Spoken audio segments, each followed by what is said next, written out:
Meu nome é Daniel, tenho 32 anos e até pouco tempo atrás era segurança noturna em um shopping center.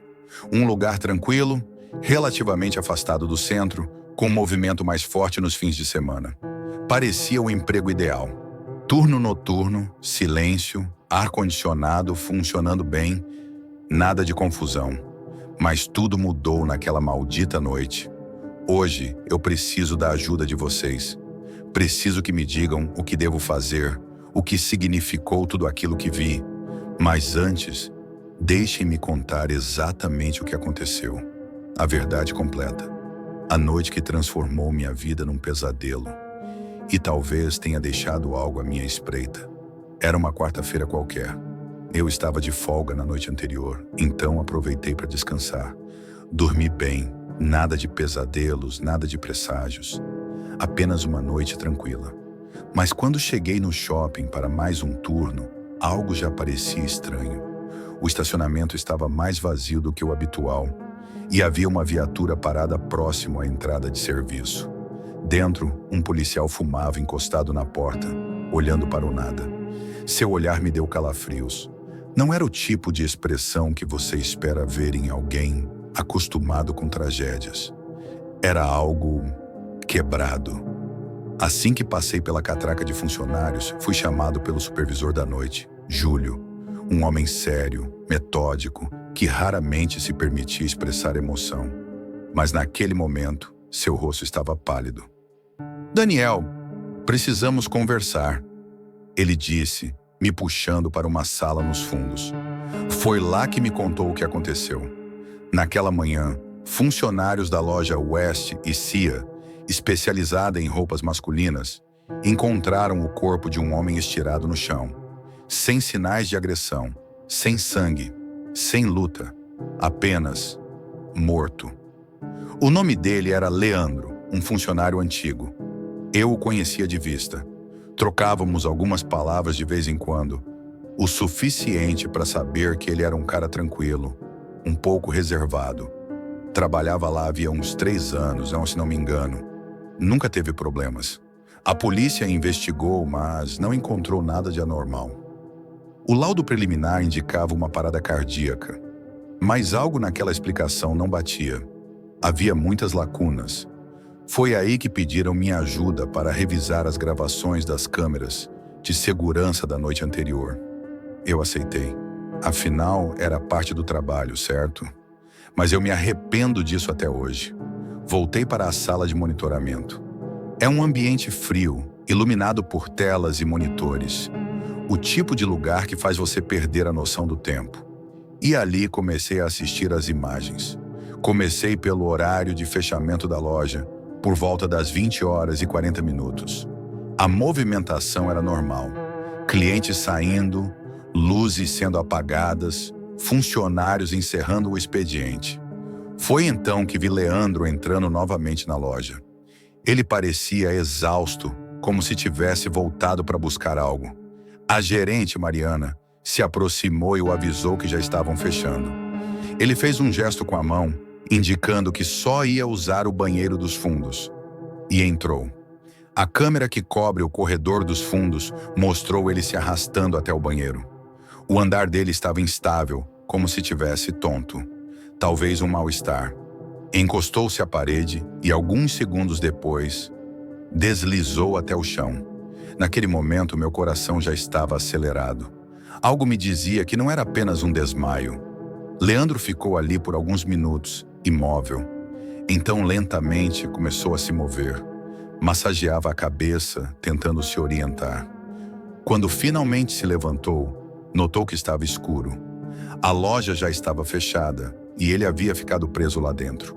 As câmeras continuaram registrando tudo.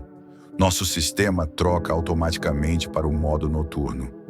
Então eu podia ver cada passo dele. Mas ele não. Ele estava mergulhado na escuridão total.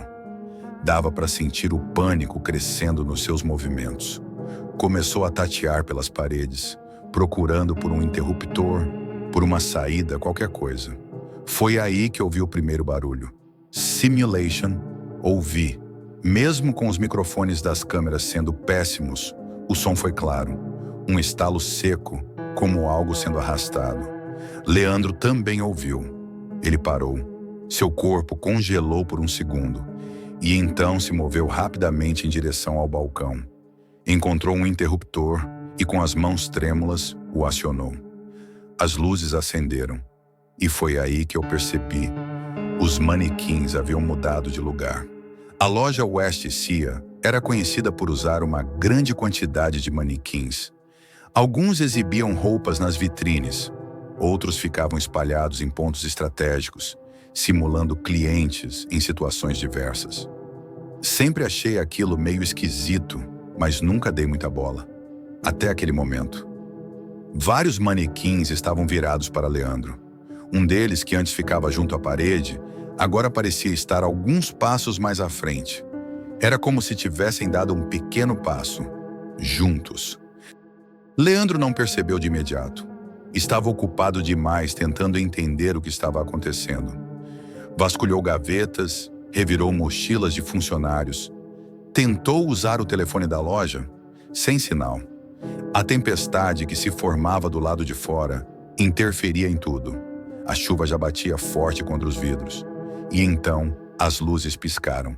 1, 2 vezes e apagaram. O vídeo continuou. As câmeras tinham visão noturna, mas para Leandro foi como ser engolido por uma caverna.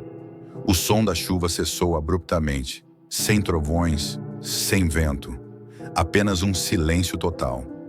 Quando as luzes voltaram, Leandro estava encostado em uma prateleira. Respirava com dificuldade. Mas não era isso que me chamou a atenção. Os manequins estavam mais próximos, dessa vez sem dúvida alguma. Eles haviam se movido. Um em especial, um manequim feminino, com cabelo curto e uma bolsa vermelha pendurada no ombro, estava agora no centro da loja. Eu tinha certeza de que antes ele estava do lado da escada de emergência. E o mais assustador, ela estava com o braço esticado, apontando para Leandro. Ele não viu isso de imediato. Caminhava pelos fundos, tentando encontrar uma saída, até tropeçar num manequim e cair. Ele se levantou rápido, mas estava diferente. Não era mais o mesmo homem. Seus olhos estavam arregalados, os lábios tremiam. Ele murmurava algo, mas o áudio não captava com clareza. As luzes apagaram novamente. Por mais de 2 minutos tudo ficou escuro. A câmera principal perdeu o sinal. Quando a imagem voltou, eu dei um salto na cadeira. Leandro estava no centro da loja, cercado por todos os manequins. Não era uma formação aleatória. Eles estavam dispostos em círculo, como um ritual, como se estivessem ali por vontade própria. Leandro não se movia, apenas tremia. Seus olhos estavam fixos numa única direção. A câmera mudou sozinha, como se tivesse sido acionada por alguém. E então eu vi. Lá no fundo da loja, próximo à parede lateral, estava a manequim da bolsa vermelha. Diferente dos outros, ela sorria. Um sorriso nítido, sutil, humano. E ela estava olhando diretamente para a câmera, como se soubesse que eu estava assistindo. Eu deveria ter parado de assistir naquele ponto. Deveria ter fechado as telas, chamado alguém, desligado tudo. Mas eu continuei, porque algo dentro de mim, uma mistura de fascínio e terror, não me deixava desviar os olhos da tela. Leandro estava ali, cercado pelos manequins. E no meio daquele círculo silencioso, ele parecia pequeno, vulnerável. Eu podia sentir o pânico crescendo dentro dele, mesmo através das imagens granulosas em preto e branco. O tempo parecia suspenso. Leandro começou a girar lentamente, olhando ao redor, como se estivesse tentando entender por que eles estavam assim. Ele se aproximou de um manequim masculino de terno cinza, tocou o ombro e recuou imediatamente. A mão tremia. Era como se tivesse sentido algo quente, vivo. Foi então que ele correu. Passou por entre os manequins, derrubando um deles no chão. O impacto soou seco e alto, mesmo com o microfone fraco. Correu em direção à porta dos fundos, onde havia uma saída de emergência. Mas quando ele tentou empurrá-la, a porta não se moveu. Estava travada. A placa luminosa acima piscava em vermelho, indicando que o sistema de emergência estava offline. Ele gritou, um grito abafado, desesperado. E foi aí que eu percebi outra coisa. Os manequins estavam se mexendo, não como humanos, não com fluidez. Era algo mecânico, espasmódico, mas ainda assim nítido. Um braço se virava, uma cabeça girava, um pé se arrastava. Eles estavam se aproximando. Leandro bateu na porta com os punhos, depois chutou. Mas nada. Foi ficando sem forças. Escorregou contra uma parede, chorando. E naquele momento, as luzes da loja acenderam novamente. Mas algo estava errado com a iluminação. A luz era quente demais, alaranjada, como a de um pôr do sol que nunca termina. A câmera ficou distorcida, cheia de linhas, como se algo estivesse interferindo. E então apareceu ela, o manequim da bolsa vermelha. Não sei como explicar isso de forma racional, mas ela se moveu. Não como os outros. Ela caminhou como uma mulher real. Um passo após o outro, sapatos batendo no chão, os ombros erguidos, a cabeça erguida, como alguém que sabe que domina a situação. Leandro se encolheu ao vê-la. Tentou rastejar, mas ela chegou perto. Parou diante dele, estendeu a mão, aquela mão fria de plástico, e acariciou seu rosto, quase com ternura, e então inclinou a cabeça e sussurrou algo. Eu não ouvi, não havia som, mas Leandro ouviu. Ele gritou, se contorceu como se estivesse sendo queimado por dentro, e de repente parou, ficou imóvel, e a câmera congelou. Fiquei encarando a imagem parada por quase 1 minuto, esperando que voltasse, mas nada. Reiniciei o sistema. Avancei para o próximo trecho. Quando voltou, Leandro estava de pé. Mas algo estava profundamente errado. Sua expressão era vazia, sem emoção, como se o corpo ainda estivesse ali, mas a mente tivesse partido. E ao seu redor, os manequins estavam novamente em suas posições normais, como se nada tivesse acontecido. Desliguei as telas. Minha pele estava suando frio e minhas mãos tremiam tanto que mal conseguia alcançar o rádio. Chamei Júlio, o supervisor, e pedi para ele ver aquilo também. Mas quando ele chegou, os arquivos estavam corrompidos. Todas as gravações daquela noite haviam sido substituídas por estática. O backup também. Ninguém acreditaria em mim. Ninguém viu o que eu vi.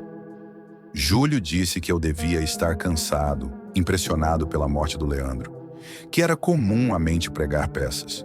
Talvez um pesadelo acordado, ele disse. Mas não foi isso. Eu sei o que vi. Naquela noite, fui embora mais cedo. Aleguei dor de cabeça. Cheguei em casa, tentei dormir, mas toda vez que fechava os olhos, eu via os manequins se aproximando, sempre em silêncio, sempre sorrindo. No dia seguinte pedi demissão, não quis explicações, não quis a carta de recomendação, só queria ir embora. Achei que isso seria o fim, mas não foi. Há 3 noites, acordei no meio da madrugada com a sensação de estar sendo observado. Fui até a janela e lá estava ela, parada no meio da rua sob o poste de luz, a manequim da bolsa vermelha, sem se mover, sem piscar, apenas me olhando. No dia seguinte ela havia sumido, mas na noite seguinte estava mais perto, no jardim. E ontem ela estava na minha sala. Simulation. Eu tranquei tudo, janelas, portas. Não importa, ela está me seguindo. Está esperando por algo. Eu sinto que não tenho muito tempo. Por favor, se alguém já passou por algo parecido, se alguém já viu manequins se moverem ou já ouviu falar de entidades que se escondem atrás de formas humanas, me diga, porque eu sinto que na próxima noite ela vai me levar com ela. Gostou do vídeo? Se inscreva em nosso canal, curta e compartilhe, deixe seu comentário. Até o próximo vídeo.